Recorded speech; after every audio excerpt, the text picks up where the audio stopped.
Halo rekan-rekan, apa kabar? Semoga selalu dalam keadaan sehat. Kenalkan, saya Yanto Setiawan. Selamat datang di sesi ke-7. Dalam sesi ini, kita akan membahas alat-alat yang digunakan dalam pengembangan back-end. Sebuah area yang seringkali tidak terlihat oleh pengguna, tetapi sangat penting untuk kinerja dan keamanan aplikasi web. Pengembangan back-end melibatkan semua logik dan pemrosesan data yang terjadi di server. Kita akan mulai dengan melihat alat desain yang membantu memvisualisasikan dan merencanakan arsitektur sistem back-end. Selanjutnya, kita akan membahas lingkungan pengembangan yang menyederhanakan proses pengkodean dan debugging, serta version control dan manajemen project yang penting untuk kolaborasi dalam pengembangan software. Alat desain sangat penting dalam merencanakan arsitektur sistem back-end yang kompleks. Desain yang baik memungkinkan Anda untuk memvisualisasikan flowchart dan struktur sistem sebelum implementasi dimulai, seperti misalnya penggunaan Visio untuk diagram UML dan Star UML yang digunakan untuk membuat diagram yang jelas tentang struktur sistem termasuk entitasnya, hubungan antar entitas, dan juga alur data. Diagram UML atau Unified Modeling Language adalah alat yang sangat berguna untuk memodelkan berbagai aspek dari sistem termasuk struktur data, aliran proses, dan interaksi antar komponen.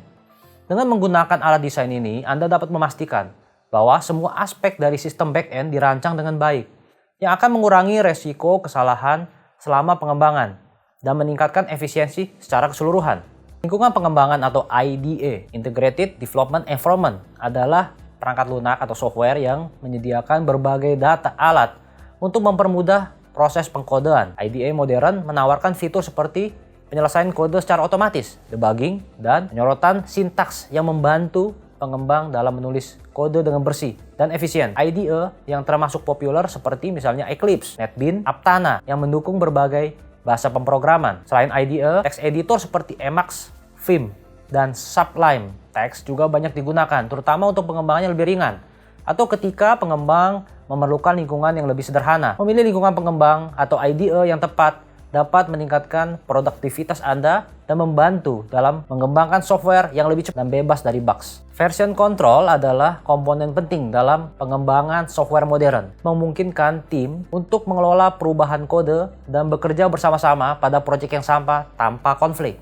Alat misalnya seperti Git, SVN, Mercurial digunakan secara luas untuk melacak perubahan kode, mengelola branch, dan mengintegrasikan pembaharuan dari berbagai developer. Platform hosting seperti GitHub, Bitbucket, dan GitLab menyediakan repositori berbasis cloud untuk menyimpan dan berbagi kode, memfasilitasi kolaborasi tim. Selain itu, alat manajemen project misalnya Atlassian, Confluence, dan Signal membantu dalam melacak kemajuan proyek dan mengelola kolaborasi antar anggota tim. Dengan menggunakan alat ini, proyek dapat dikelola dengan lebih efisien dan terorganisir, memastikan bahwa semua anggota tim bekerja pada tujuan yang sama. Untuk memahami materi ini dengan lebih baik, ada lecture note yang dapat dipelajari. Semoga materi ini bermanfaat bagi rekan-rekan semua. Salam sehat selalu, terima kasih.